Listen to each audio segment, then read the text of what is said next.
911. My daughter was just kidnapped.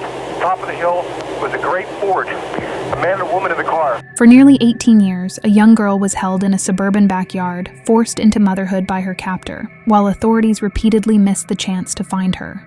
And I'd really, if you stay in this front room, and I don't have to place you in restraints, because right now I'm searching the house. Hidden from view behind this fence is a secret maze. So there it is, right there. It's not a fairy tale story by any stretch. This is the shocking story of a backyard prison that remained invisible for nearly 2 decades. But how did the 11-year-old girl survive all that time? On June 10th, 1991, 11-year-old Jaycee Dugard was abducted outside of her home in South Lake Tahoe, California. Despite several witnesses, including Dugard's own stepfather, authorities had no leads as to who took her. That morning, Carl Probin, Jaycee's stepdad, dropped his 11-year-old stepdaughter off at the bus stop, only a few yards from the family's home. 2 strangers grabbed the child and pulled her into their car. Probin, still in his yard, saw this happen. The driver rolled down the window and tased Dugard unconscious with a stun gun before abducting her. His wife then dragged Dugard into the car and removed her clothing. Jaycee's stepdad hopped on his bike and chased after the car, but he couldn't keep up.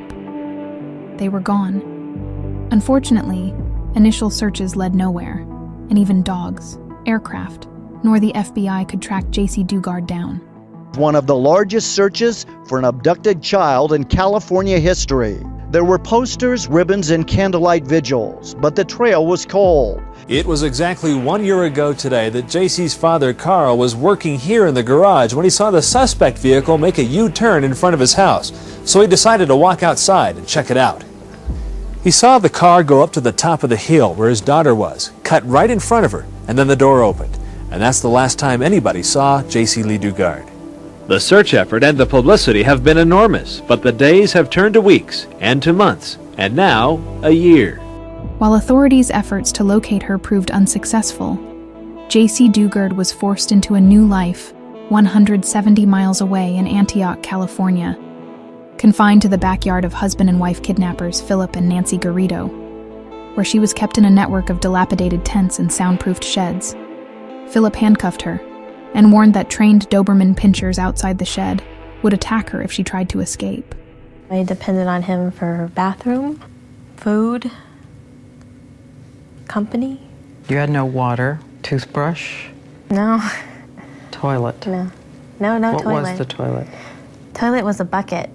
Well, I had handcuffs on, so it was very difficult. So Philip Garrido was a registered sex offender and chronic drug user who was released on parole after serving time in prison for a previous assault in 1977. He married Nancy in 1981, after he met her visiting her uncle in the same prison. As a parolee, Garrido wore a GPS-enabled ankle bracelet and was regularly visited by parole officers, but they never properly searched the property to find evidence of Jaycee. Whilst held captive by the Garridos, Jaycee Dugard was renamed Alyssa by her captors, and Philip Garrido repeatedly assaulted her, leading to 2 pregnancies. The first at age 14 and the second at 17. Both times, Dugard gave birth to daughters, with the Garridos handling the deliveries themselves without medical care. Before long, her 2 daughters were living alongside her in the backyard captivity.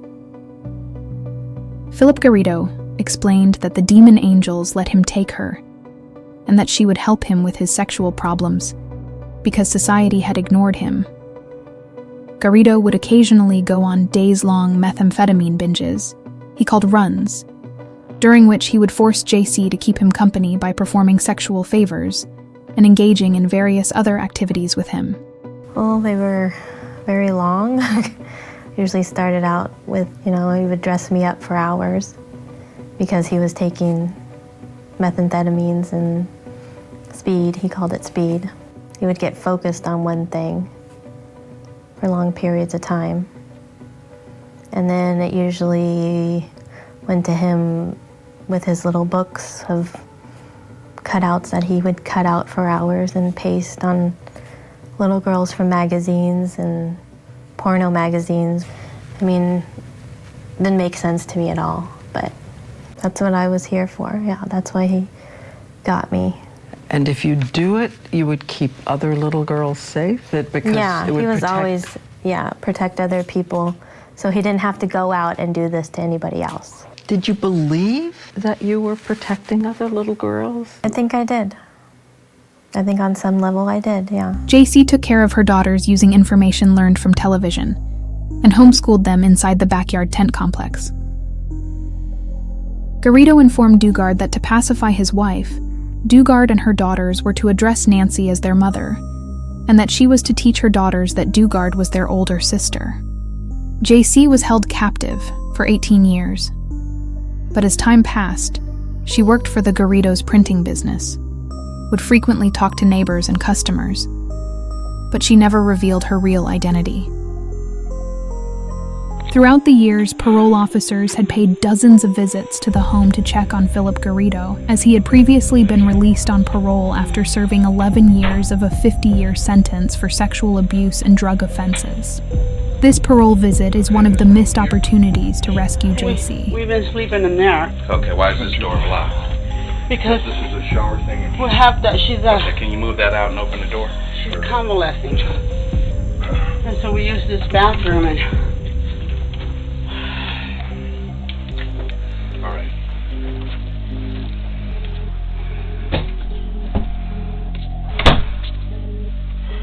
It's this door right here.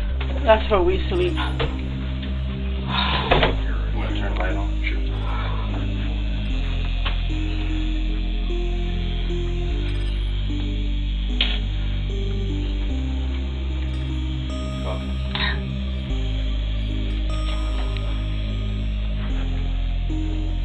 What does a parole agent do for his parolee? Mr. Ma'am, you can come in office and we'll discuss that. The other at day, an appropriate time. the other right guy, now I'm doing a search, and I'd really if you stay in this front room, and I don't have to place you in restraints, because right now I'm searching the house. So you can sit up here in the front room until we're finished.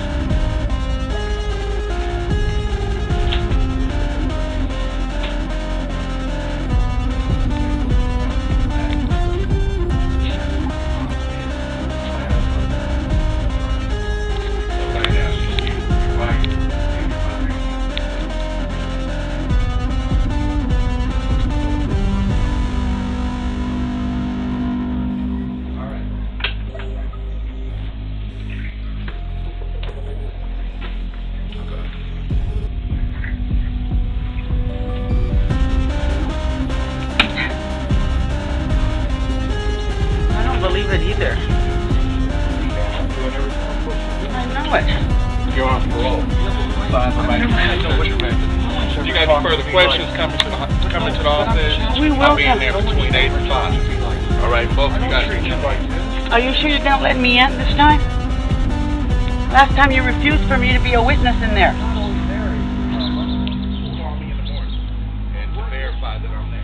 Well, we got work to do. Okay, just come in office tomorrow morning. Well, you want me to come in? Yeah, come in at 9 o'clock. Oh, he's an arrogant little guy, isn't he?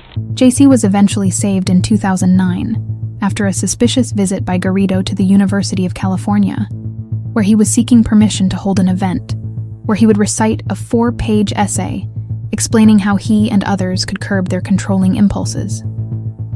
Garrido truly thought he was a changed man. The alarm was raised because Garrido was accompanied by 2 pale young girls, Jaycee's daughters. The next day, he was made to attend a parole meeting with Nancy, Jaycee, and the 2 girls. Maintaining her false identity as Alyssa, Jaycee told investigators that the girls were her daughters.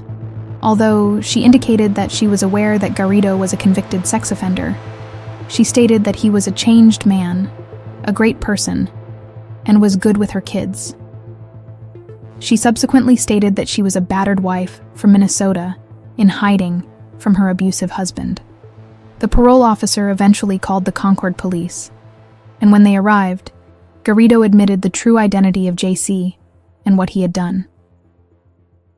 Philip and Nancy Garrido were placed under arrest.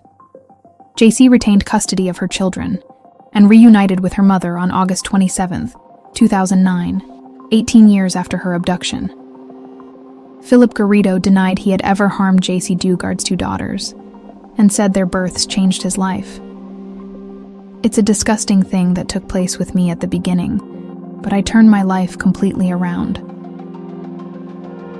On August 28, 2009, Philip and Nancy Garrido pleaded not guilty to charges of kidnapping, assault, and false imprisonment in the case of Jaycee Dugard. Despite ongoing legal maneuvering, including the removal of Nancy's attorney and the appointment of a new one, both ultimately confessed in 2011. Philip Garrido was sentenced to 431 years to life in prison, while Nancy received 36 years to life, making her eligible for parole in 2029. Newly released home video reveals troubling new details about Philip and Nancy Garrido. They're the couple who pleaded guilty to kidnapping Jaycee Dugard and holding her captive for 18 years.